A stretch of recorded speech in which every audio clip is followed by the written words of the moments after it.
Hello and welcome to another Typical Boro podcast. As always, I'm your host Steve Dixon, and I'm delighted to say that I'm joined by Teesside's version of Wallace and Gromit. They're back again. It's Mr. Graham Bandera and Mr. John Cutler. You alright, boys? Very good. Afternoon. Yep. Afternoon, yeah. Yeah, Different we're doing recording time. Yeah, we're getting the podcast out earlier after Middlesbrough playing on the Friday night against the Baggies. Middlesbrough 3, West Bromwich Albion 2 with the Hawthorns in a pulsating second half. Middlesbrough's team on the night, Sol Bryn in goal, Matt Targett, Luke Ayling, Malanda and Brown were the defence. Morris, Gilbert and Hackney were in the midfield, and Tommy Conway was flanked by Sammy Silvera and Morgan Whittaker. I'll come to you, Graham, to start. What were your thoughts on the lineup? Was it a surprise? Did you expect maybe Leo Castledine to be in the lineup, or? No, I don't think he's been around the group too long to start him. I think he needs maybe another couple of games to maybe come on as substitute, maybe in the next game or something. But no, I wasn't surprised to see him on the bench. Went with the same team as we played down at Craven Cottage, and that worked a treat. Unchanged. So I think you've got to say to the lads, go again, because they played ever so well, particularly in that first half. Like I said the other week, we were brilliant. And I thought we were very good last night. So I was quite encouraged by the team. It was a statement of intent, really, to go there and try and replicate what we did in that first half against Fulham. But it wasn't to be for that in that first half. It was the game went slightly different to how I thought it would go. West Brom were a little bit more rugged, shall we say. Cut, come to you on the team. Graham's just said there, unchanged, same team as what played against Fulham. Kim Hellberg was obviously pleased with the performance at Fulham, so logic suggests go again with the same team. Yeah, unlike Bandy, I thought Castledine might have got a little start last night ahead of Sammy, but again, the manager's right, Cutler's wrong. Yeah, I had a feeling Castledine might have started the game, especially with him missing out at Fulham. He was down there but wasn't registered to play. I thought he might have been a surprise inclusion, but wasn't to be. And as you say, we can't complain. We got the 3 points. So I'll come to you, Graham, on the first half. Wasn't a great first half to watch on the eye. It was rugged. It was scrappy. Wasn't many chances in the game, but ultimately Middlesbrough went in at half time in front. That's all that counted for me. At half time, we went in with a goal up. Obviously, the second half they would have had to come out with us. But they sat in early. We used that awful cliche, the low block. They sat in really deep, made it difficult for us. I expected them to do that, to be honest. I know they've got a new manager, but he approached that game with caution. He'll have probably watched the way we played at Fulham and thought, if we go toe-to-toe with them early, they're likely to get blown away, which is similar to what we could have done. Well, we did that at Hull, so that might have happened to them last night if they'd have attacked us in that way. They didn't. They sat in, made it very, very difficult. We still had a lot of possession, but there was a lot of side-to-side movements last night. I thought we were good, but we weren't great. But we kept plugging away, and we were rewarded with a brilliant own goal, to be fair. It was a nice finish in the corner, but fantastic work from Hackney again, who was absolutely pivotal last night. Another fantastic game from Hayden. Great ball into the centre to Gilbert, who managed to get a good shot off the post, and then it rebounds nicely. 1-0. We'll take that, thank you very much. Cuts, new manager in West Bromwich Albion, Eric Ramsey. I wouldn't really want to be watching them every week, Cuts, would you? 5 at the back, set piece after set piece. Wasn't a great start for Eric Ramsey to the Baggies faithful, was it, watching that? Well, I think if there'd have been any deeper, is it the Smethwick end, I think, at West Bromwich Albion? They'd have been sat in there with the fans. Listen, it is what it is.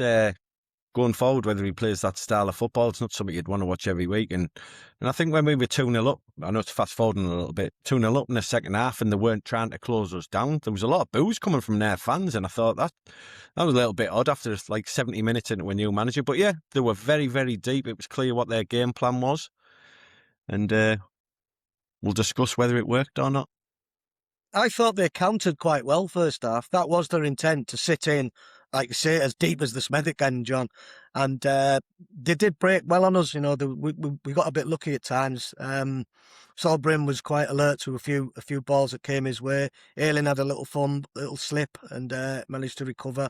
Then he got a block in. Price was lively for them. Obviously, he got that great free kick for them. He was a thorn in our side, I thought, first half, particularly on the counter. But we dealt with them fairly well. I thought we kept them at arm's length. I thought we only problems we had were self-inflicted. That daft throw by Brown right across his own box to Ayling, who got himself in a tangle and slipped and they went through. But other than that, we're quite comfortable. Obviously, good save by Sol Bryn, a really important save as it happens. But I thought Middlesbrough's problems were self-inflicted first half, and I thought when we got in at half-time, whatever was said, we seemed to come out far more positive, and the passing seemed to be quicker and faster, and we seemed to be on the front foot more second half. So I thought it was a real good second half display to start with. So we'll start with the goals actually. Obviously we've discussed Charlie Taylor's own goal. That was fortunate. Shot comes off the post. Comes back to Charlie Taylor and he puts it in off the post, just shanked it. I think he was under pressure off Morgan Whittaker. He's seen him coming in his eye line from the left hand side, panicked and he shanked it in his own net. So that wasn't really great play by Middlesbrough, but we'll take it. I keep saying it. I think we're quite unlucky as a side. We don't get many decisions, so it was nice to see Middlesbrough get a little bit of luck. Sometimes I think you've got to create your own luck sometimes, and we always say every week, shoot, have a shot. You never know what might happen. And Gilbert, he hit a speculative shot, caught it sweet, and like you say, it come off the post and went in. So brilliant. But what wasn't lucky cuts was the second goal by Sammy Silvera, and just as Graham said that, he done exactly that, didn't he, Cuts? He did have a shot. That was a lovely finish, wasn't it? Keeper no chance, bottom corner. Fair play to Sammy. He's a player that I've said and discussed quite a lot that maybe I don't think he's good enough for where we want to achieve, for where we want to be. But the last few weeks, he's proven me wrong. He's done really well, and we'll discuss the other goal later on, which he also did well for. But great shot, kept the ball down, hit the target, in the net, 2-0. We'll take it all day long. He's got that in his locker though, Silvera, I think. And one thing I would say in his defence, Sammy Silvera, when he came, I was quite excited because I watched the footage, and yes, he was playing in a Farmers League in Australia, but you could see he had pace and ability to get past people and score goals. And when he came to Middlesbrough, I think, he started off, I remember his first few games, his shooting was wild and erratic and he was putting them over the bar, missed a few chances.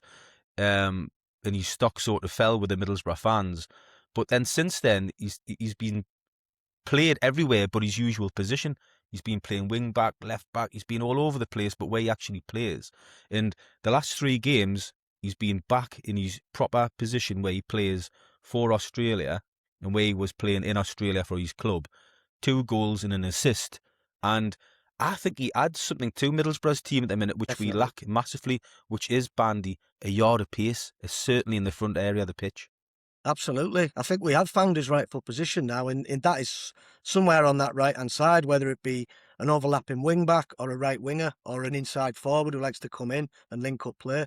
And he's earned the right to start. We questioned whether, the starting lineup was correct. I think it was. I think he was justified in picking Silvera again.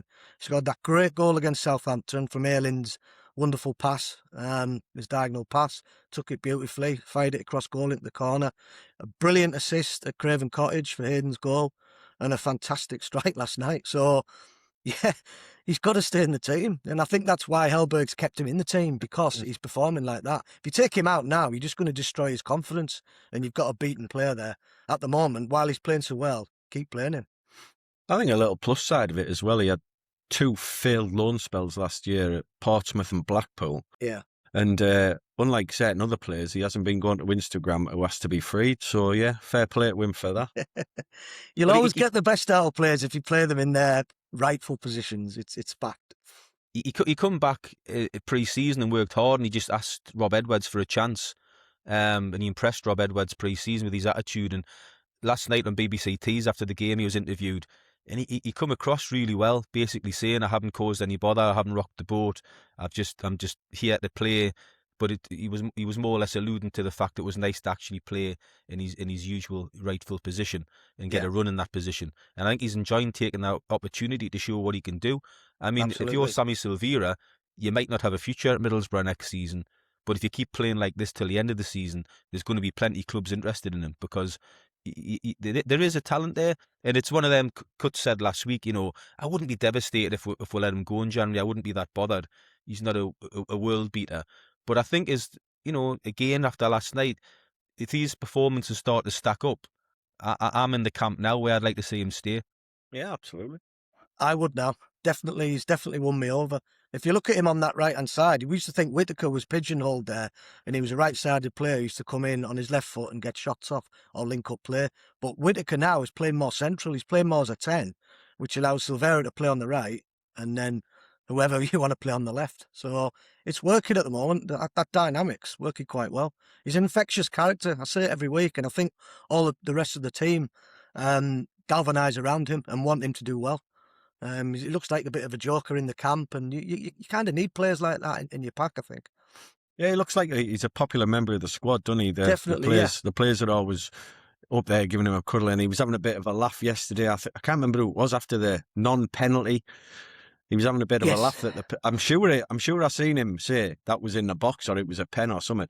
But yeah, fair play to him. He's grafted, he's knuckled down, and I'm a big advocate that it's all about what you've done for me lately. So what he's done for us lately means he should be starting. So just because I don't think maybe the future's not for Sammy, currently, it's here and now, he deserves to start the next game for me.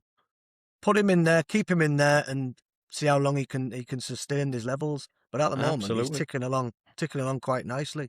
And when he doesn't play and we miss him, then we'll think, yeah, we've got a player on our hands there. So yeah, he's done brilliant. So well done, Sammy. Big moment in the game. I felt Middlesbrough got the corner when we're 2-0 up. You know what I'm going to say, guys. Corner comes over. Big Adilson Malanda rises like a salmon to make it 3-0. Does everything right. Heads it down, the big centre half. Heads it down to the ground. 99 times out of 100, it bounces up into the roof of the net. Of course, typical Boro, bounces down up into the away end. Huge moment in the game because it was a sliding doors moment. Not long after that, West Bromwich Albion go up the pitch. As we've just discussed there, Sammy Silvera gets in a tangle on the edge of the box. Player goes down. Thankfully, the referee gave a free kick. At the time, we thought it was thankfully. But again, typical Boro. It didn't prove to be thankfully because Isaac Price steps up, rifles the ball in the goalkeeper's side. Actually, the side of Sol Bryn, 2-1, game back on again. Bandy, I'll come to you. Was it a penalty? Do you think? Was it not a penalty? It was penalty. Yeah. I think we've touched on that regarding Sammy's reaction. He knew he'd fouled him, but we got away with it. If you're a big advocate for VAR in the Championship, Dicko, so anyway, it doesn't matter because he actually scored from the free kick as well. It was a brilliant free kick, so credit to them. And that's what I'm saying. We're luckless. Any other team, any other team, they would have blasted the free kick into the wall and got away with it. Middlesbrough actually get away with something for the first time in 10 years, but it's not given as a penalty, and they bloody well score the free kick. Typical Boro.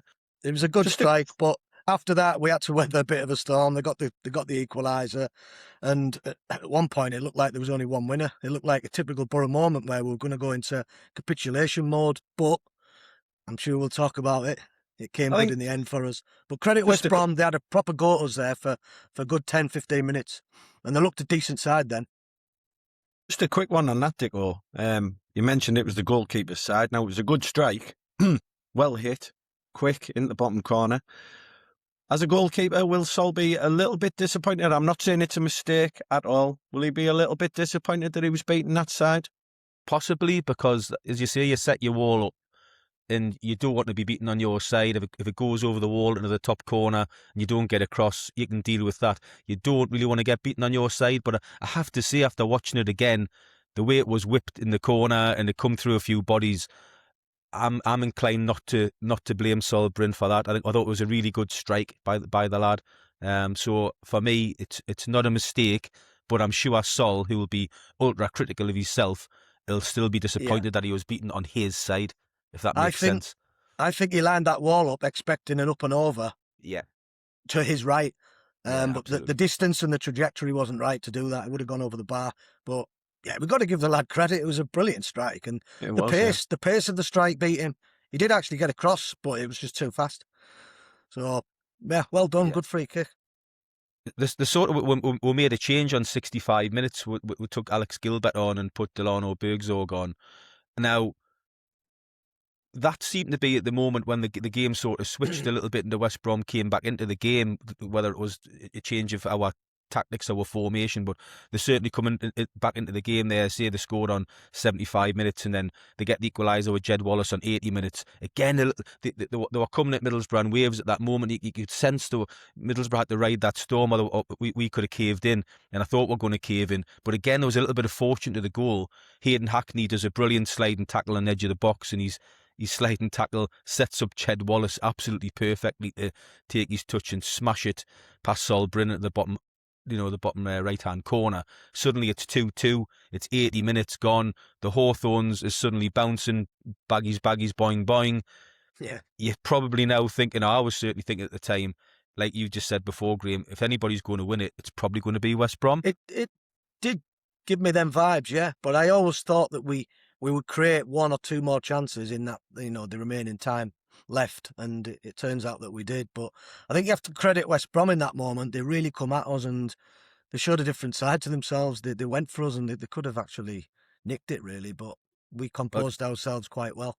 I'm going to come to you on the winning goal, Graham, because I know you are a real big fan of the goal in the passage of play. But just to say one stat here that Middlesbrough have now kept in the favour is, of course, Middlesbrough, because of the Delano Burgzorg goal, are still yet from a winning position to drop any points this season, Incredible which is quite incredible. Now, last season, if you have a look, Middlesbrough from winning positions last season, Cuts, 25 points we lost. Which ultimately cost us, didn't it? So yeah, it's a huge turnaround, and it's a great stat in our favour, and long may it continue. Well, just got more streetwise players now, and Hackney's matured. That extra season into him now he was brilliant last night again. Rolls Royce of a player. Keep saying it every week. He gets better and better. But yeah, back onto the final goal. It's my goal of the season. I thought it would be hard to beat that one that Bryn put on a plate for Whittaker, where he cleared it from his own box out of his hand. Beautiful arrowed sort of volley into Whittaker's feet. But the goal last night, which sealed the deal, was just incredible. Morris gets it. Before the goal, we actually slowed the play down. I think we were waiting for that one particular moment. And that, for me, I think that goal's pretty much been rehearsed on the training ground in terms of where the players were positioned. If you look at Morris, he's give the eyes, and he's fizzed the ball into Hackney. Really, really crisp, sharp. Hackney's pinged it off just basically put his back foot out and pinballed it straight to Sammy. Took one touch on his left foot, and he's flicked it the outside of his foot. Burgzorg's actually pointed where he wants the ball. He's took a touch, and he's just, for once, he's connected with the ball correctly. Drives me mad, Burgzorg. Every week, he doesn't seem to get a proper connection on his shot, but everything just clicked, and it was a split-second moment of perfection from four players. And I think Hellberg's been researching that, and he's been trying to find a way to get through these low blocks. We didn't play like that against Blackburn. We didn't play like that against Hull, possibly Derby even, when teams are sitting in. They were sat in at that point. They were happy to take the point. But we thought, no, we're capable of going through these. So we went direct. Not direct in terms of just lumping a ball into the box to see what happens and pick up a knockdown. We went direct because of the positional play of our players. I'm certain that has been researched and looked at on the training ground in terms of another way to try and beat these teams. If you can't go around them, go through them with pace and aggression, but with finesse and technique, because the touches were just immaculate. It's a perfect goal, almost. It's like an educational masterclass for kids out there who are watching how to fizz a ball into feet, how to lay a ball off, how to make a run, how to finish. At the Boro end as well, it just had everything. And the limbs behind the goal just looked fantastic. It was, just perfect. So my goal of the season, there you go. If you're watching the goal on the telly, the Silvera pass looks an easy one, but it had to be perfectly weighted for Burgzorg to take it on Exactly, and get the shot. You know, Exactly, mate. it was a great little ball. That I know it was only a couple of yards, if that, but it was a perfectly weighted ball that Yeah. gave Burgzorg the perfect opportunity. Touch, hit, goal. It was just a little nonchalant flick. It could have been overhit and it would have gone out of play, and then the moment's gone. But everything just clicked. It was perfection. I've just been I've watched watching it so many times as well. I've just been watching the Coventry Leicester game, which unfortunately Coventry managed to win, which we'll discuss later at the league table. But the Leicester player later on in the game had the same chance coming in on goal, and he fired it near post, and the Coventry goalkeeper made a good save.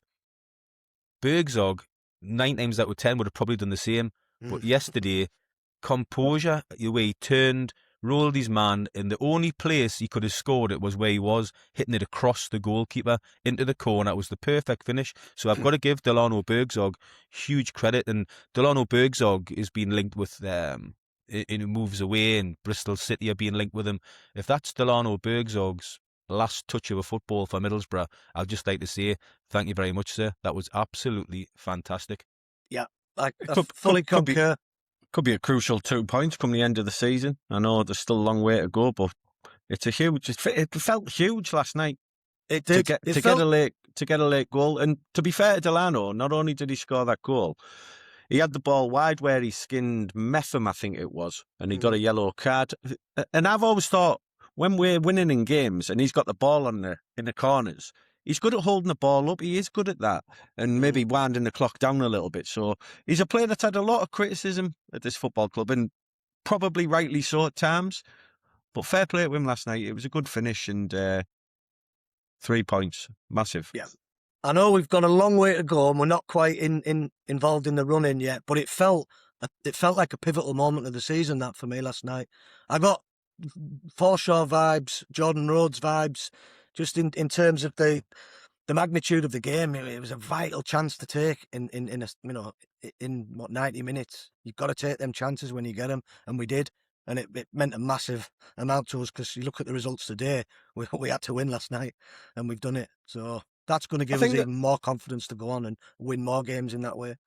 I know you two specifically were very confident last week, but they'd only lost 2 games at home all season. It's their away form that's been absolutely dreadful, and it's always been quite a tough place to go, the Hawthorns.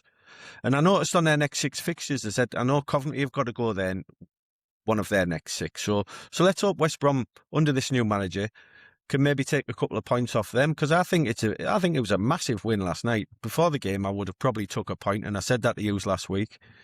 But yeah, to get 3 points is huge for me. I think it's a pivotal moment, like you said. You get them in seasons, big moments, and we've had a couple this season already. Solbrin's penalty save was a moment. Ipswich, yeah. You've got Melanda's block against Armstrong against Southampton, which was a pivotal moment in that game. And then you've got last night, as I say, Burgzorg's last-minute winner. They're all moments in a season that when you look back, if Middlesbrough managed to get over the line, you look back at these moments as big moments, like you've just mentioned some from the past. Your Jordan Rhodes moment, and David Nugent against Hull. I remember that one header in the last kick of the game. They're big moments in seasons, and what it does is it sends those players into that dressing room absolutely buzzing, full of confidence, and they'll be looking forward to going to Stoke next. Yeah. Whereas if it had finished 2-2, I'd imagine the manager would have had to sort of try and lift them again before the Stoke game, because they would have thrown away a 2-goal lead. So big moments, and psychology of it just changes on moments like that in football. Man of the match for you guys last night. There was a few decent performances. I think it was more of a team performance than an outstanding individual last night. But I'll throw a few at you, and you can see if you can pick one out of these, or if you've got a hidden one that I wouldn't have picked out. So my thoughts were Solbrin. I thought he had an excellent game, made 2 excellent one-on-one saves at important moments, one in the first half, one in the second half, and he also made a brilliant low save, which nearly beat him beat his left hand, but he managed to claw it out and keep it out at important moments in the game. Again, he was confident coming for crosses and catching. He had one way he got underneath it a little bit when he got blocked off, and I've seen some fans saying he flapped at this and flapped at that. Ridiculous. Solbrin had a really good game last night for Middlesbrough, and I thought he was possibly my man of the match. Adilson Melanda, again, Colossus, big, strong performance from Malanda. If he had scored his header, which I think he should have done, I would have probably went for Malanda, but again, a brilliant performance. Sammy Silvera, who we've discussed, for the reasons you've both given, I thought he was another great performance by Sammy Silvera. And I'm going to put this one in the mix because I know Bandy likes his midfield players. Aidan Morris. Aidan Morris yesterday, more final third entries than any other player, 19. Most touches in the box, 5. Most touches on the pitch, 109. Most passes, 85. And he won all of his duels yesterday, 100% of his duels, 6 out of 6. I thought Morris... Yeah, go on, John. I said last week, didn't I? I thought that game against the Premier League opposition will have done Morris the world of good for his confidence. I thought last night he was excellent. He wasn't my man of the match, and I'll let Bandy talk a little bit about Morris, but I thought he was superb last night. I was just about to say what John said. At Fulham, he looked like he had the freedom of the park last week because they're a quality team. They sit off you, they allow you to play because they know when they get the ball, they can play through you. I thought Morris was great last week and he sort of kicked off where he left off. He got smashed around last night a lot, did Morris. He didn't get much from the referee. He spent most of the game complaining because players were getting wired into him and he was getting out. But he kept going, he kept plugging away, and he was vital to that last goal. You know, he was there, Johnny on the spot with that no-look pass, fizzed it into Hackney. But touches on nicely to Hackney. He was my man of the match. I just thought he was magnificent again. Just in that centre midfield, driving through. I know Morris has a little bit of finesse. He can ping a pass, he can find little pockets. But Hackney was that driving force. Assisted Sammy again. Assisted Gilbert even for that Gilbert shot off the post. He even assisted their goal, to be fair.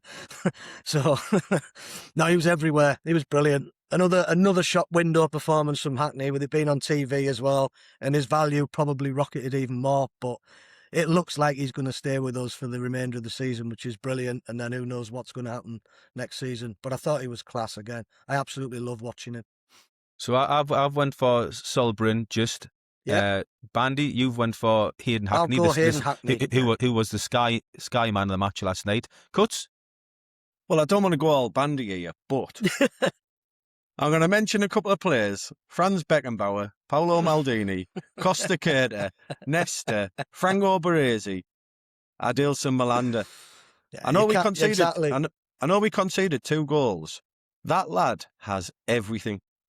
He's great on the ball, comfortable, passing, looks like he's got a bit of pace, can head the ball, tackle, not scared to put his body on the line. I tell you what, talking about getting a little bit excited, we have got some player on our hands there. There was one passage you play, 80 minutes, the ball's come over the top and he's running back towards his own goal and he's had a quick glance, he knows Morris is sat in midfield waiting for a pick-up.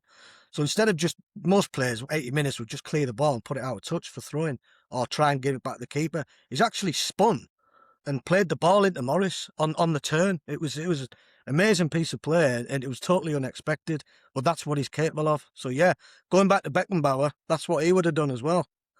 You watching the American football later, aren't you, John, as well? I think he'll probably be playing in that because he's bloody big enough. He's absolutely colossal. What a man. What a player we've got there. He looks like he's got everything done here. I can't see 100%. I can't see a particular weakness in his game. No. He's so comfortable on the ball. Looks a fantastic addition to this squad. He's only going to get better. Proper That's the fine. thing as well. When he gets acclimatised and gets more games under his belt, he's going to get better. As I say, you know, he's going to be a Premier League player at some point. Let's just hope it's with us next season. I'm not even sure he's broke sweat. He just cruises through the game. He does, yeah. He almost doesn't like look he's flustered. playing in he's got his pipe out and he's playing in his slippers and his dressing gown. It's been easy for him, but that's because he's a good player. He's intelligent. He sees where the ball's going to drop and he anticipates, and then he uses his strength to overcome physicalities against opposition players. It's a sign of a top player, isn't it? He always looks comfortable and he never looks ruffled, like he's under pressure. No. It just looks like he's got all the time in the world at the back. And like I say, I'm looking forward to watching him for the coming months. Absolutely. I think we're splitting hairs here for man of the match because I think if he'll save I could have given it Malanda as well. It's just I think if he'll save with Malanda as well, Cuts. I'm just going to make a point on Malanda. When you see him, when the teams come out and you see Malanda, you have that sort of like, we'll be all right the day Malanda's playing. He seems to bring that sort of energy to the team where all the team are like, it's like when you're playing for your school football team and you've got a really good player, but your team's not that good, but you've got this really good player that is just going to win you the game anyway because he's going to score 9 and you're going to win the game 13-7 because you've got this one player that's ridiculously better than the rest. I feel like Melander's like on that level where it's just like, it's all right today. It doesn't matter who we're playing. Melander's playing, they'll not score, or he'll get through the game. He's He got brings that sort of vibe. like Vidic, like Terry, like Van Dijk, like presence. And like you said, Dicko, when he's in the team, you're thinking, we'll be all right today. I don't think we'll concede. I'll tell you what, I hope he's listening. Some of them centre-halves he's been liking new from me and Bandy there. What a player we've got on our hands. He'll be the first £200 million defender at this rate. I've just dropped you 3 more in there, John. Vidic, Exactly. Terry. Kieran Scott will be rubbing his Van hands Dijk. listening to the podcast later. Cheers, boys. Gibbo, if you're listening, don't sell him. Wednesday night. So, here we go, Cuts. Can Boro get 3 points on a wet Wednesday night in Stoke? Can they? Yes, they can. Will they? Is a different matter. Be interesting to see if we've got any players coming back in the coming week because let's not forget we have been ravaged by injuries in the last month, 6 weeks. And some key players as well, if you look at like we all say how important Riley is. If we all would have said, wouldn't we, if we can keep in touch with the top team and keeping in second place, with the injuries we've had, we all would have accepted it. So let's hope they all come back, full squad. It's a game we can go and win. It's about how we perform. Can we go there and win? Yes, we can. Would I take a point? I think 4 points from 2 games would be perfectly acceptable. But we can go and win the game. Bandy, Stoke City, they're sitting 8th in the league at the moment. They've come to a little bit of form at the minute. They've got 40 points from 26 games. Obviously, they're playing at the moment, so we don't know how they're getting on today at the moment. The last 3 games, they beat Hull City away, they beat Norwich City away in the league, and they beat Coventry City at home in the FA Cup last week 1-0. Obviously, manager's Mark Robbins, who's got a little bit of history with the Boro. And a little bit of a side note for Boro fans, if you're listening, goalkeeper Gavin Bazonu from Southampton, who conceded the 4 goals against Middlesbrough the other week against Southampton, has just signed for Stoke City on loan, and he's going to make his debut against Middlesbrough on Wednesday night due to an injury to Victor Johansson, the usual Stoke goalkeeper, who is probably just about the best goalkeeper in the league, actually, Victor Johansson. Good. Yeah. But he's picked up a bad injury, so Bazunu's debut for Stoke is going to be back against Middlesbrough, so that'll be an interesting one to watch on Wednesday night. 4-0 Boro. Well, No, it'll be one or the other. You'll either turn into Prime Gordon Banks or it'll be another 4-0. But Bandy, what's your thoughts on the Stoke game on Wednesday night? Would you be happy, like Cuts has just alluded to there, with a point, or do you think because of Coventry's and Ipswich's just keep winning, that Middlesbrough have to keep winning as well to keep pace? Getting towards business end now, we've got to keep winning. I wouldn't be happy. I'd be content because being content means you haven't lost the game. But happy, I think we're overplaying that one. If I'm happy with a point at Stoke when I know we have the players capable of going there and actually beating them. They have tumbled down the league. They were our early season rivals, really, for the first 10 games or so, weren't they? We were pushing them hard for second, and you know I think they went top at one stage, early season, and Coventry just come out of nowhere. So, yeah, Mark Robbins again. He's our nemesis. Tricky customer, knows how to stop us playing. Well, he certainly knew how to stop Carrick's teams from playing. But no, it's a different game altogether now. They've tumbled down the league. Now they've found a bit of form. They've resurrected themselves and they're creeping back up. So it'll be a tough game, but I see that game similar to West Brom, to be honest. I don't hold them in too high regard. I think we can go there and beat them and a narrow victory. I think if you're talking about going there and winning, if you remember the home game against Stoke, I think they're the best team we've played this season because they absolutely annihilated us. And that was on our own patch when we were flying at the time. I can't remember, what was the name of the winger who tortured, I think it was tortured Silvera. He's Welsh international. But anyway. Oh, Sorba Thomas. That's right, yeah. They were fantastic that night at the Riverside. They're really good on the eye. Obviously, we wanted us to win, but they were fantastic. We all know Robbins is a good manager. Tough game. Like I say, if we perform our capabilities, we can go there and win. But I don't think a point would be a bad result there at all. I tend to agree with Cuts. I think what you've got to remember as well, like I said last week, 4 of our 6 games, including the West Brom one, we've got 4 away from home and 2 at home. Whereas Ipswich and Coventry, they've got 4 at home and 2 away, which comes into play as well. You know, it'll change again as the season goes on. But we've got the hardest, run out of them 6 games between the three sides. So we've went and beat West Brom now, got 3 points on the board. I don't think going to Stoke and getting a point and taking 4 points from 2 away games is too bad at all. I'm okay with a point on Wednesday night, because you then got to back it up with your home games against Preston and is it Norwich coming up as well. That's when you've got to get the 3 points to keep pace. But a point away from home at Stoke, I don't think it's a bad point. I don't like looking too far ahead. I'm quite simplistic in terms. I take each game as it comes. I know it's a cliche, but you've got to take each game on merit, and depending on how both teams are in the form table, you've got to look at it that way. We've come a cropper at home to Hull. We couldn't beat Blackburn. 2 games, you'd think, right, nailed on 6 points there. We didn't expect to go to West Brom. I thought we'd go to West Brom and win, but some fans would probably argue against and say, I'll be happy to take a point. But we've gone to West Brom and won when it's not been, completely expected. So every game's totally different. And like when you say, Bandy, give us your predictions for the next 6 games, it's so hard because we could lose Malanda, we could lose Hackney, we could lose half the team again due to injuries. So you're making yourself look daft if you're making predictions like way too far ahead, I think. As soon as the team is released on the night or the afternoon, I can then make a reasoned judgment really on how I see the game going. But if you're asking me, I think we can go there and get a narrow victory and dig in like we did last night. A similar type of game, really. But we've got to keep Thomas quiet. If you play Alan Brown right back and he lays one on him early, then we could nullify him. I think one thing is for sure. We know Kim will be going there and setting out the team to actually go and attack the game and win the game. Yeah, 100%, it'll be positive. It'll be a positive lineup no matter who's in the team. So, yeah, let's hope we can bring back the 3 points, because what a week that'll be. 6 points from 2 games in 5 days or whatever it is. Yeah. Little bit of transfer news, guys. Transfer news this week. Obviously, 1 in, 1 out. Lucas Engel. Many people thought we would probably, because of the injury situation, we might keep him till the end of the season just for a bit of cover, because he can play a centre back, he can play a left back, left wing back.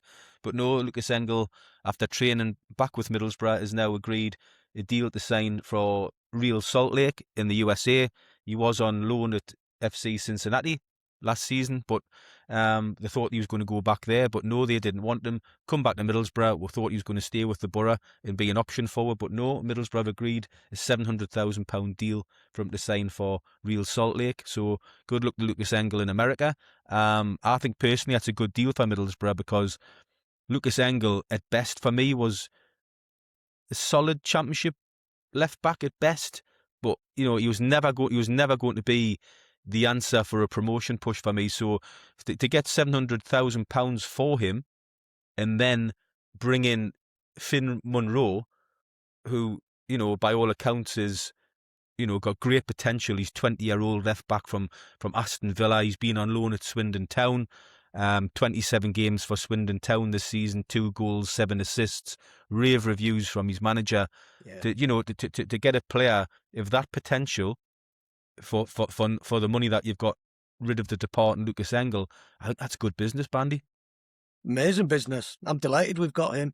Good luck to Engel, by the way. I just didn't think he was ever going to make it at Boro. I thought he was one of them players that he was always going to be a fringe player, and when the pressure was on, he was often one that was crumbling. But anybody that comes from Villa, a fantastic club, they don't sign bad eggs. He's going to be a good player. And I've read Holloway's quotes regarding Finlay Munro. He's compared him to Seamus Coleman. And if he turns out to be half as good as him, we've got a right player on our hands. So delighted that we've got left back cover, really. I'm not quite sure what the deadline is for Target to go back to Newcastle, but the longer that ticks away, the more chance I think we've got of keeping him, which is good. I know we don't like Newcastle winning games, but we want them to keep winning games while Target's at Boro, so they don't call him back. I wouldn't go that far. I'd rather Newcastle. I'd rather Newcastle continued losing games, but they kept the defenders fit. Yeah, right. That's a fair assumption. Yeah, I'll give you that. I think when we sign players, I don't know too much about Finlay Munro, but when we sign players, I always go onto the X feed of the club that sold him. Now, well, there's a lot of Villa fans on there that seem to have seen a lot of him, whether it's under 18s or 19s or whatever, and they can't believe how cheap they've sold him for. So that's a good thing for us, and he's got good pedigree, and he's Declan Rice's cousin, I believe. That's right. He looks a bit like him, actually. Yeah. Not as much as he looks like Callum Britton. That's what I was thinking. We've got the perfect balance now, John, haven't we? Centre Partons. Centre Partons must be a thing that come back in now. I think we'll be signing Warren Barton next. Warren Barton, centre Parton. Warren Barton, centre Parton, yeah. He was a good player. No, I've seen a bit of footage of Finlay Munro, and he looks quite a swashbuckling type who likes to bomb on a little bit and play balls into the midfield and go on overlaps. Dare I say Frank Woodrow-like in terms of his approach. So, again, if he turns out was half as good as him, we've got a proper player on our hands. Interesting, he was straight on the bench against West Brom as well, so he's not coming in just to be eased into the first team picture. He's actually straight onto the bench, so he's obviously, he's going to feature this season for the first team at some point. I think another thing as well, we mentioned with Leo last week coming in, they don't count towards the squad. So although they are actually boosting our squad, they're not counted towards the 25 because they're under 20, or is it under 21? So it's boosting our options going forward for a match day squad, which is a big thing. So I think that's part of the thinking as well. So we've got Finlay Munro in, we've got Leo Castledine in, we're obviously trying to get Jeremy Sarmiento over the line from Brighton. I'm still wanting to see Middlesbrough linked with a striker. I'm still a little bit worried that our number 9 again is firing blanks. We need somebody to step up and score goals to get us to the Premier League, in my opinion. That's my only worry is between now and the transfer window closing, can Middlesbrough sign a striker that's going to get us 8, 9, 10 goals between now and May? There's a lot of guys. Are you guys worrying about? What's your feeling? Do you think Middlesbrough will bring in a striker before the window closes? Because for me, it's an absolute must. And if I'm Steve Gibson, I'm backing my manager. Whatever I'm pushing the boat out if possible to bring in a quality striker because we're so close to success now. It would be such a shame not to do that, because if we don't do that, we'll be sitting here in May saying, why didn't we make automatic promotion, or why didn't we get promotion? We will be coming back to this podcast we're watching now and going, we said it then, we need to sign a striker, and if we don't, that'll be the reason we don't go up. Yeah, I agree with you, Dicko. I think we need to get in quickly and get a proven striker. I don't think we need to bring in a striker who's a project. He's got to come in and hit the ground running and score possibly on his debut and score the game after and the game after. We can't afford to be waiting because the season will pass us by. But we're fudging along at the moment. We're actually still scoring goals without. I know we do have a striker, whether you think Tommy's a striker or not. He is classed as a striker. I don't think he personally is playing as a striker. I think he's playing in other roles and doing other jobs for the team. But yes, we do need an out-and-out target man style number 9 to ruffle a few feathers and hit the back of the net. Bandy, do us a favour. Can you just give John Cutler 50 pence for the meter? I think he's like he's been cut off.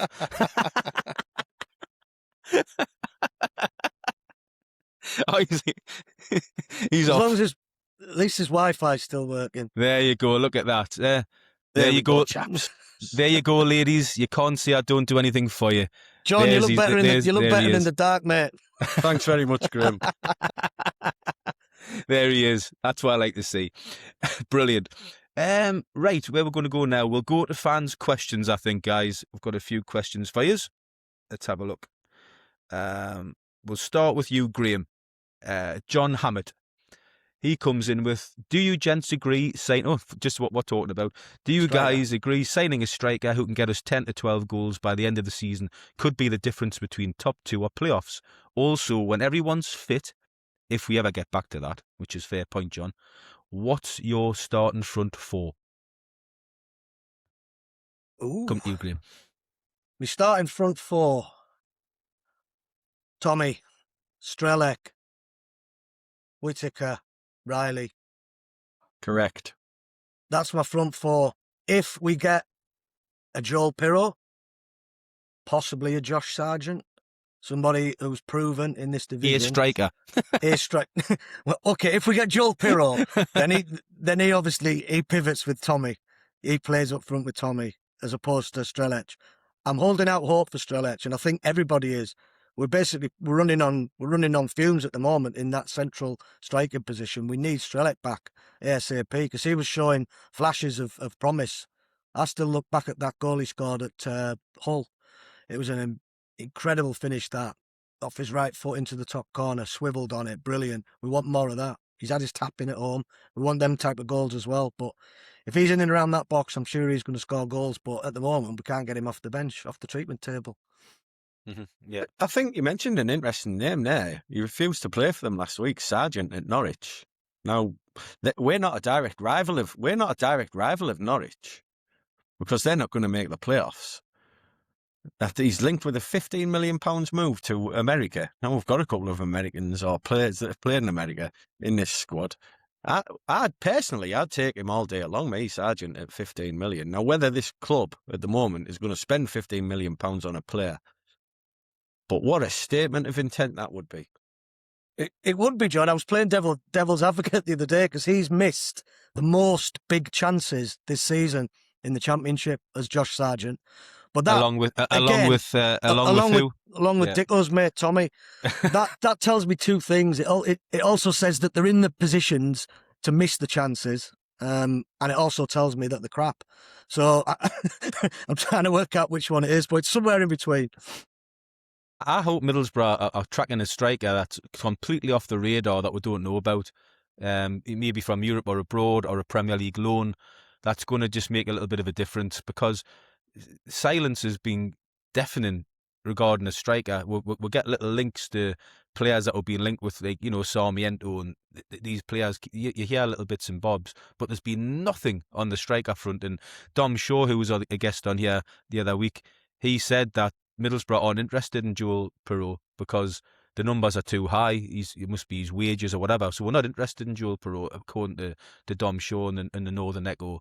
Same reason as we weren't interested in Patrick Bamford. They didn't think the numbers were worth, value for money because of the wages and stuff. So they must have somebody in mind that's maybe off the radar. And I'm hoping in the next week, you're going to maybe find out who that striker is, because I will refuse to believe that Middlesbrough will not bring in a number 9 before deadline day. As for me front four at the moment, I tend to agree. You've got to have McGree if he's fit. You've got to have Whittaker. I would play Strelec, and obviously, hopefully a new striker in there as well. Who isn't there at the moment? So who's the other one going to be? So who's your front four for Stoke? At the moment, if that was the case, I'm being honest. If we went with that system, I'm being honest. Yeah, my front four would be I would have Whittaker, Castledine, McGree, and Strelec. Okay. That would be me. There's four. goals there, definitely. I can't wait to see Castledine play, but I just think it's probably a bit early to pitch him in last night. Cuts, what would your front four be? The same as Bandy, yeah? Absolutely. Yeah. Like I say, I know he's not scoring goals, but it's easy to say he's not scoring goals, but look at a few things last night. I think it was about 75 minutes, and he's chasing back into his own half and making tackles. I just think we lose a huge amount if we don't play Tommy at the moment, and I don't see. There's no way for me that I would start Castledine ahead of Tommy on Tuesday night. It's all about opinions. You're entitled to it, but not for me. Here's one for totally you, Cuts. agree, John. Here's one for you, Cuts, because it's something I've discussed recently regarding Tommy Conway. People keep saying about his work rate and what you've just said there. He runs back and he does this and he does that. He does everything, but what he should do is put the ball in the back of the net. But that's another story, right? So that's fair enough, and he's a hugely important role to the team, as you say, right? So we sign a top-class number 9 this window, right? He's going to go in for Tommy Conway if he's a high-quality number 9, right? You already said you've got to play McGree, you've got to play Whittaker, in them, but behind the new striker. But if you take Tommy Conway out, according to you, we're losing a hugely important part of the team. So what do you do then? If he's that important, what we're going to lose? You can say it like that, but you can go back where we've been talking for the last 5 weeks. You can replay every single podcast that we've done.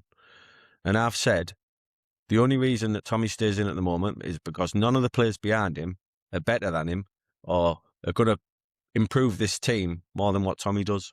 Now, if we bring in a top centre-forward, I could not argue that that top centre-forward goes in ahead of Tommy. But currently, on this squad that we have right now, I start Tommy on Tuesday, Wednesday, whenever it is, Stoke. Yeah. For me, personally, that's what I would do. But the point I'm making regarding Tommy Conway is he doesn't play as a number 9. He plays everywhere where he shouldn't play. So what I'm trying to say is... Is that his fault or is that Hellberg instruction? But what I'm trying to say is if we bring in a proper centre-forward number 9 who's going to stay in his position and be in the box and score goals and not run to the left wing and not chase people back 60 yards and not be in the left-back position, he's going to be a proper striker. Are we going to be... What I'm trying to say is, does that weaken Middlesbrough as a team? Or... Quite possibly it could, yeah. It could be quite damaging in terms of pressing from the front and allowing teams to impose themselves on us. The way Tommy plays, he's a little menace. He's a little terrier. He stops teams coming out. He blocks players off. He's nuisance value.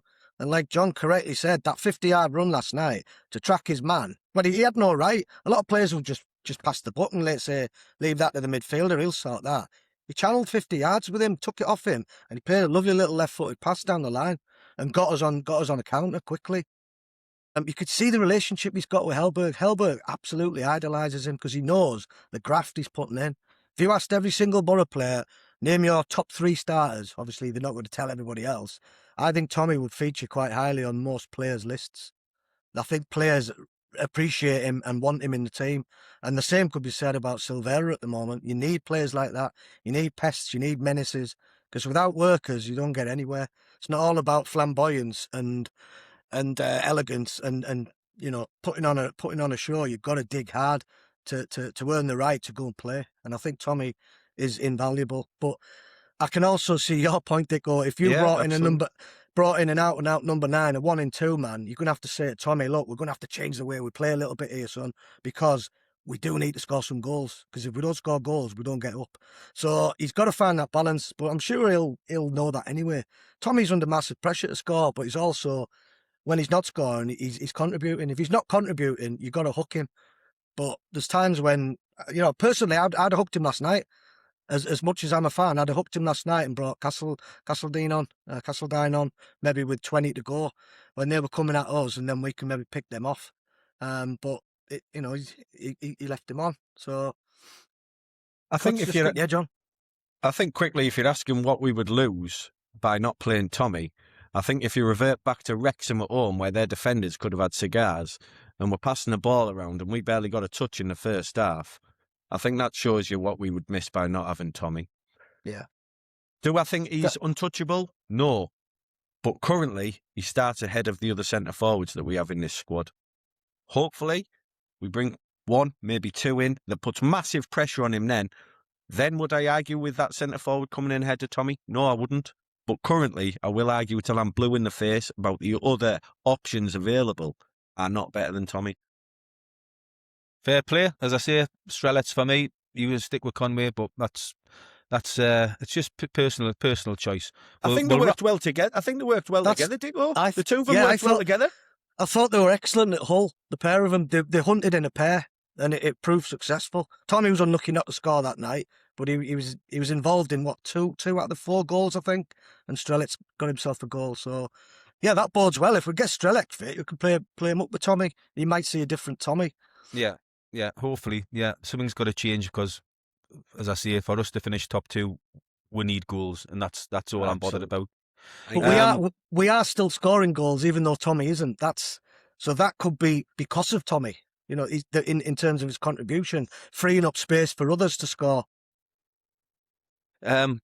Neil Baker. We'll move on from Have I had a Tommy power cut Conway. here or what? Hang on. I was just going to say, Cuts, give Bandy 50 pence a putting his. Hang on. There you go. There we go. We're all on. All the lights are on. Nobody's home. Right. Neil Baker. The momentum as a result like that can bring is potentially massive. Still needs some pace in the front line and another goal scorer. Burgzorg showed why he is so frustrating, did everything yesterday that he is good at and never put a foot wrong. Shame he doesn't do it every game. Well, Neil, I have to agree with you, but there's a reason why Burgzorg might leave the football club this January, and that's because he does it once every 5-6 games and not every week. He has got potential.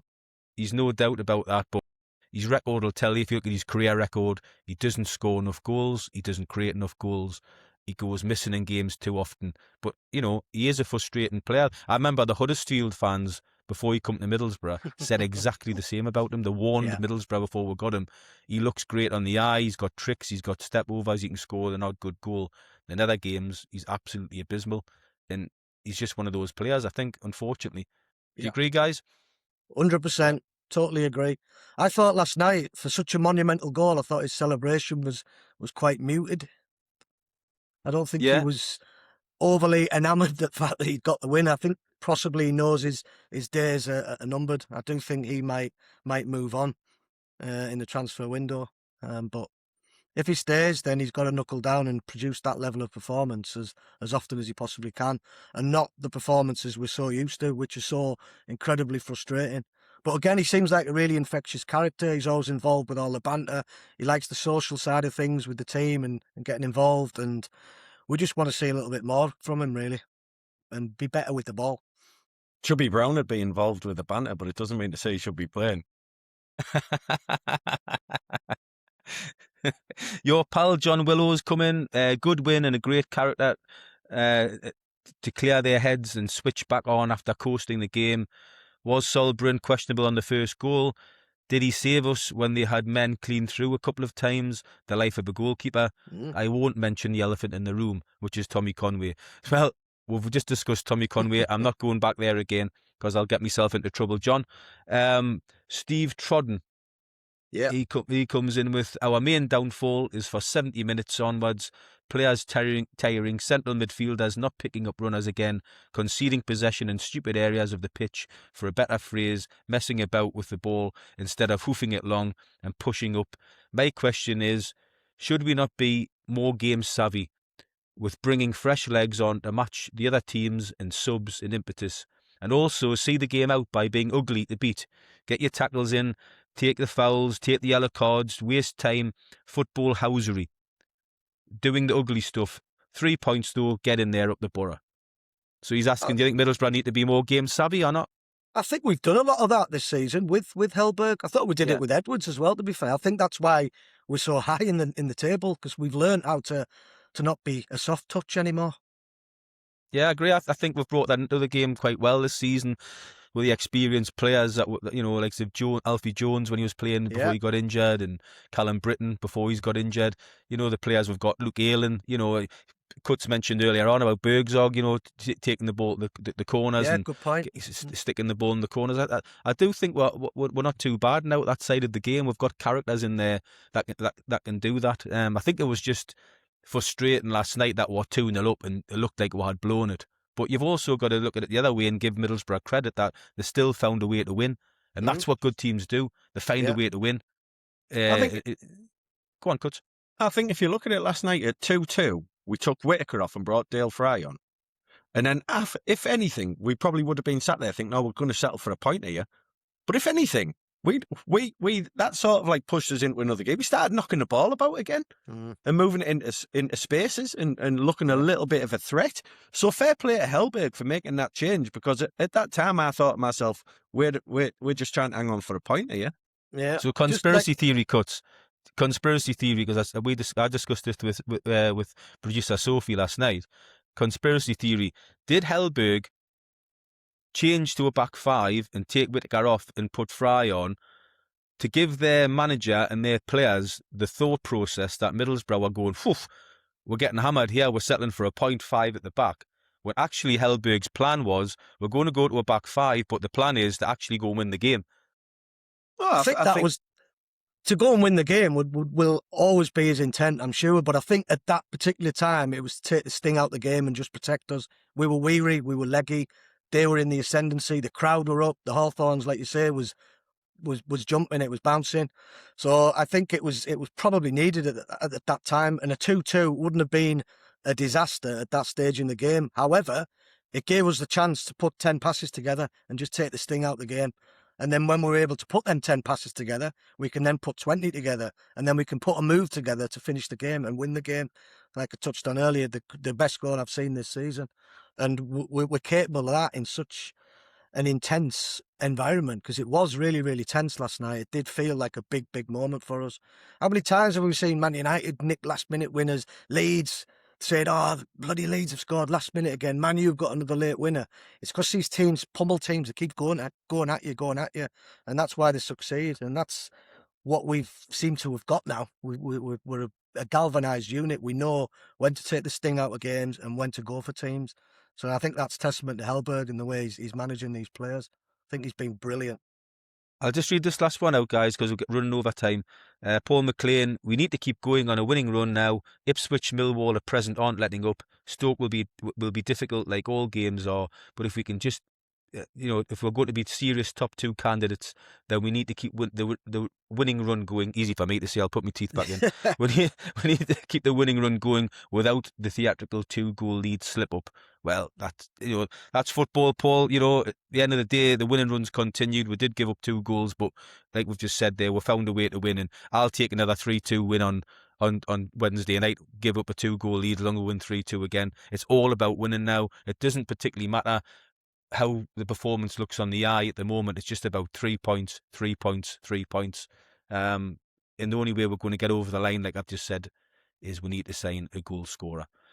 Just want to plug the prize draw again. I'm sorry I didn't get the prize draw details out on the social media, being busy this week. Sorry for that, but it will be out tomorrow 100%.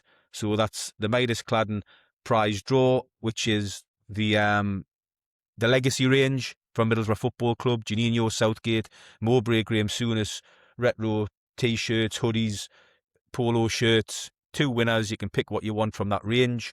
The details will be on X and they'll be on Facebook tomorrow at the latest. If you retweet, repost on both, you'll get entered into the draw twice. So just keep an eye out for that, guys, because that's coming out. Right, we got there in the end. Thanks for coming on, Graham. Thanks for coming on, Cuts. Pleasure. Loved it. We've got there. It's good week again. 3 points in the bag. Middlesbrough still sits second. We'll march on to the Wednesday night in Stoke and see if we can stay there.